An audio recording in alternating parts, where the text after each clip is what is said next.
Hello friends, welcome to kuboos kitchen. இன்றைக்கி வீடியோவில் நாம் என்ன ரெசிபி பார்க்க போகிறோம்னா ஸ்வீட் ரெசிபி தான். அசோக் அல்வா. அது எப்படி செய்கிறதுன்னு பார்க்குறதுக்கு முன்னாடி இது வரைக்கும் நீங்கள் நம்ம சேனலை சப்ஸ்கிரைப் பண்ணாமல் இருந்தீங்கன்னா மறக்காமல் சப்ஸ்கிரைப் பண்ணுங்கள், லைக் பண்ணுங்கள், ஷேர் பண்ணுங்கள், கமெண்ட்ஸ் பண்ணுங்கள். மறக்காமல் பெல் நோட்டிஃபிகேஷனை கிளிக் பண்ணுங்கள். அப்போ தான் நாங்கள் அப்லோட் பண்ணுற வீடியோஸ் உங்களுக்கு உடனுக்குடன் சேரும். வாங்க இந்த அசோக் அல்வா எப்படி செய்கிறதுன்னு பார்க்கலாம். கிச்சனுக்குள்ளே போகலாம். நம்ம முதல்ல பாசிப்பருப்பை நம்ம வேக வச்சுருவோம். அதுக்கு நான் ஒரு ப்ரெஷர் குக்கர் எடுத்துக்கிட்டேன். அதில் 1 கப் அளவு பாசிப்பருப்பு எடுத்துக்கிட்டேன். அதுக்கு தேவையான அளவு தண்ணியை சேர்த்துட்டு 2லேருந்து 3 முறை நல்லா வாஷ் பண்ணி எடுத்துக்கணும். கம்ப்ளீட்டாக இதில் இருக்க அழுக்கு போகிற வரைக்கும் நம்ம வாஷ் பண்ணி எடுத்துக்கலாம். பாசிப்பருப்பு நான் இப்போ வாஷ் பண்ணிட்டேன். அடுத்து நான் இதுக்கு தேவையான அளவு தண்ணியை சேர்க்க போகிறேன். 1 கப்பு பாசிப்பருப்புக்கு நான் 3 கப் அளவு தண்ணியை சேர்த்துக்கிறேன். எந்த கப்பில் நம்ம எடுத்தோமோ அதே கப்பில் நம்ம தண்ணியை சேர்த்துக்கணும். தண்ணி முழுமையாக நம்ம சேர்த்தாச்சு பாசிப்பருப்பில். இப்போ நம்ம லிட்டை போட்டு க்ளோஸ் பண்ணி ஒரு 5 விசில் வர வரைக்கும் நம்ம இந்த பாசிப்பருப்பை வேக வைக்கணும். கேஸ் ஸ்டவ் ஆன் பண்ணிவிட்டேன். நம்ம இதை 5 விசில் வர வரைக்கும் பொறுமையாக வெயிட் பண்ணுவோம். பாருங்கள், ஒவ்வொரு விசிலாக வருது. இப்போ விசில் அடங்கிருச்சு. கொஞ்ச நேரம் அப்படியே விட்டுருவோம்.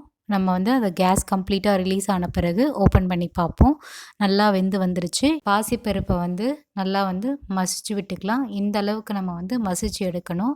மசிச்சு எடுத்த பிறகு நம்ம மிக்சர் ஜாரில் சேர்த்துட்டு நல்லா மைய அரைச்சி எடுக்கணும்.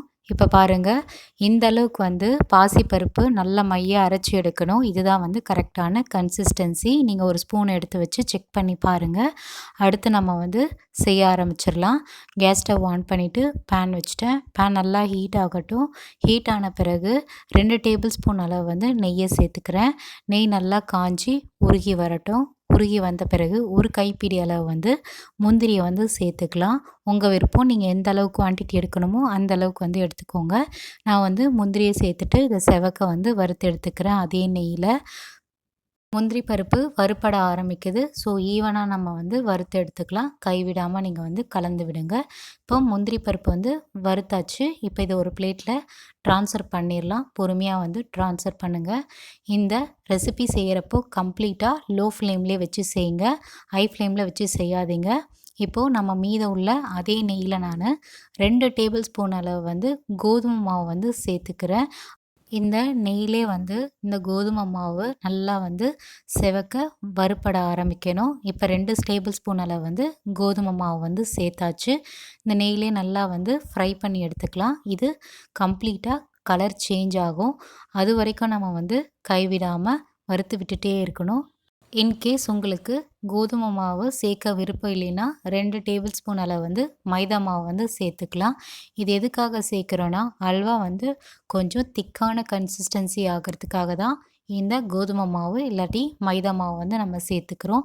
இப்போ பாருங்கள், இந்த கோதுமை மாவு நெய்யிலே நல்லா கம்ப்ளீட்டாக வாசம் போகிற வரைக்கும் வறுத்தெடுத்தாச்சு.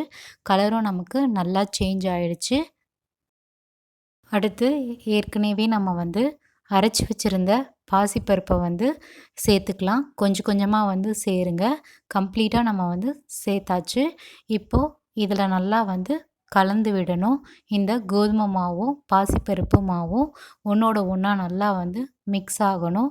இது ஒரு திக்கான கன்சிஸ்டன்சி ஆகிற வரைக்கும் நம்ம கைவிடாமல் கலந்து விட்டுட்டே இருக்கணும்.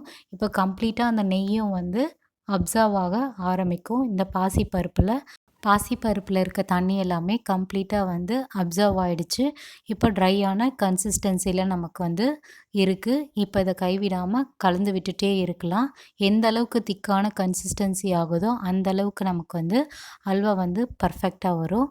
இந்த டைமில் நான் 1.5 கப் அளவு சர்க்கரையை சேர்த்துக்கிறேன்.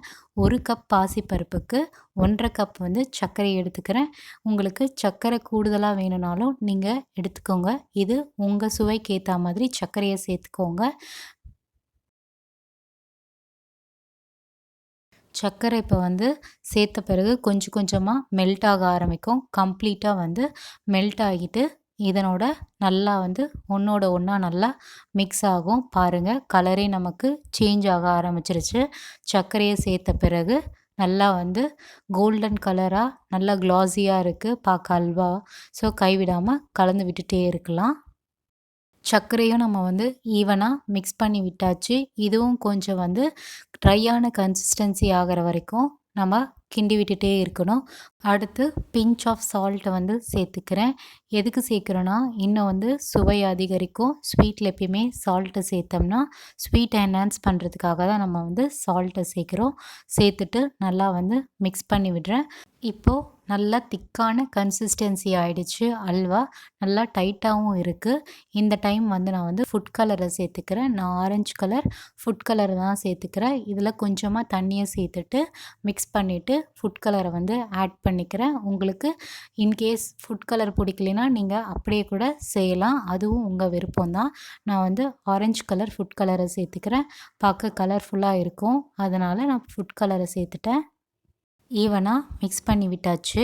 ஃபுட் கலர சேர்த்ததும், அடுத்து நான் வந்து 1 டேபிள் ஸ்பூன் அளவு வந்து நெய்ய சேர்த்துக்கிறேன்.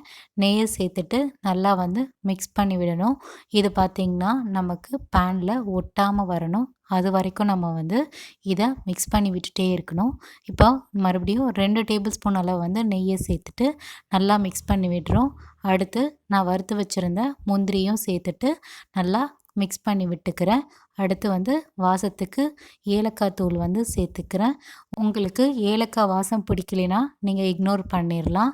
அடுத்து நான் வந்து நெய் சேர்த்துக்கிறேன். 2 டேபிள் ஸ்பூன் அளவு வந்து நல்லா மிக்ஸ் பண்ணி விடுறேன். இப்போ பாருங்கள், நெய் கம்ப்ளீட்டாக வந்து அப்சர்வ் ஆகிட்டு வெளியில் வரும். அதுதான் கரெக்டான கன்சிஸ்டன்சி. இப்போ தயாராகிடுச்சு. கேஸ் ஸ்டவ் வந்து ஆஃப் பண்ணிடலாம். வீட்டிலே வந்து சுலபமாக எப்படி அசோகா அல்வா செய்கிறதுன்றது இன்றைக்கி வீடியோவில் பார்த்தோம். நீங்களும் உங்கள் வீட்டில் செஞ்சு பார்த்துட்டு எப்படி இருக்குன்றத எங்களுக்கு மறக்காமல் கமெண்ட்ஸில் தெரியப்படுத்துங்க. நிறைய பேர் வீடியோ வந்து சப்ஸ்கிரைப் பண்ணாமல் பார்க்குறீங்க. மறக்காமல் சப்ஸ்கிரைப் பண்ணிவிட்டு சப்போர்ட் பண்ணுங்கள். இதே போல் வேறு ஒரு ரெசிபி வீடியோவில் சந்திக்கலாம். பை.